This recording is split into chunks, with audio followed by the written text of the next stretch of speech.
السلام علیکم دوستو۔ چاہے کوئی بھی دین و مذہب ہو، اس کے مبلغین یعنی تبلیغ کرنے والوں کو دنیا بھر میں عزت اور قدر کی نگاہ سے دیکھا جاتا ہے، پھر چاہے وہ ہندو پنڈت ہو یا مسیحی مشنری یا پھر کوئی مسلمان عالم دین۔ لیکن دنیا کے ہر مذہب میں کچھ ایسے نام نہاد مبلغین بھی پائے جاتے ہیں جو اپنی اس عزت اور تقدیسیت کا ناجائز فائدہ اٹھا کر نہ صرف لوگوں کا مال و اسباب لوٹ لیتے ہیں بلکہ خواتین کی عزتوں کو تار تار کر دینا بھی ان کے لیے کوئی بڑی بات نہیں۔ بدقسمتی سے ہماری آج کی ویڈیو ایک ایسے شخص کی گھٹیا حرکات پر مبنی ہے جو دین اسلام کا سب سے بڑا مبلغ اور نجات دہندہ ہونے کا دعویٰ کرتا ہے، لیکن اس کے اعمال ایسے ہیں کہ شیطان بھی ان پر توبہ توبہ کرے۔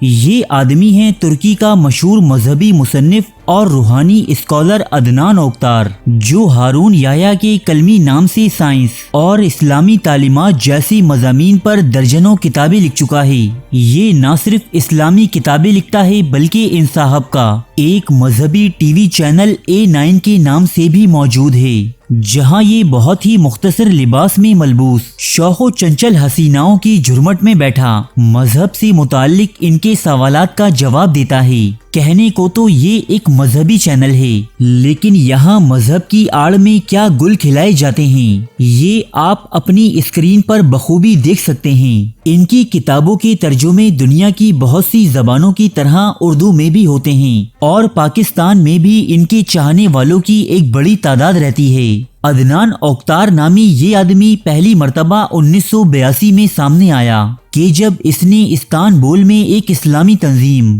یعنی اپنے فرقے کی بنیاد رکھی۔ اس وقت سے عدنان اوکتار نے بہت سی دولت جمع کی اور اپنے اثر و رسوخ کو کافی بڑھایا۔ حالانکہ ماہرین کے مطابق یہ جاننا یا معلوم کرنا بہت مشکل ہے کہ ان کے ذریعہ آمدن کیا ہیں، کیونکہ اس آدمی کا طرز رہائش کسی ملک کے بادشاہ یا کسی شہزادے سے کم نہیں۔ اگر آپ اس خود ساختہ اسلامی اسکالر کی باتیں سنیں تو آپ ان کو داد دیے بغیر نہیں رہ پائیں گے، کیونکہ یہ باتوں کی حد تک یہود دشمنی میں بہت آگے رہتے ہیں اور بین الاقوامی یہودی تنظیم فری میسن کے شدید مخالف ہیں، جبکہ ڈارون کے نظریہ ارتقاء کی مخالفت میں بھی یہ بہت کچھ لکھ چکے ہیں۔ لیکن یہ سب باتیں صرف کتابوں اور تقریروں تک ہی محدود ہیں، جبکہ حقیقت میں ان کے ملک اسرائیل کے ساتھ انتہائی قریبی تعلقات ہیں۔ یہ اسرائیل کے دوروں کی نہ صرف صدارت کرتے ہیں بلکہ وہاں کے وزیر اعظم نتن یاہو سے بھی ان کی ملاقاتیں ہیں۔ یہ استانبول میں موجود اپنے ایک شاندار محل میں رہتے ہیں اور یہاں سے نیم برہنہ نوجوان خواتین کے ساتھ تصاویر بنوا کر سوشل میڈیا پر اپلوڈ کرتے رہتے ہیں۔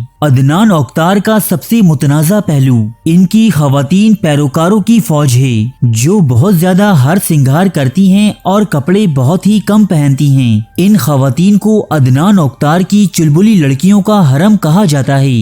یہ جو مناظر آپ اپنی اسکرین پر دیکھ رہے ہیں یہ عدنان اوکتار کی جانب سے ماہ رمضان میں منعقد کی گئی افطار پارٹیز ہیں، جو اپنی رنگینیوں اور عیاشیوں کے سبب کافی مشہور ہیں۔ ان تقاریب میں بہت سی بین الاقوامی شخصیات اور سیاستدان شوخ و چنچل حسیناؤں کے پہلو میں بیٹھے نظر آتے ہیں۔ اس کے علاوہ اور بھی بہت سی اسلامی روایات ہیں کہ جن کا مذاق یہ شخص کھلے عام اڑاتا ہے۔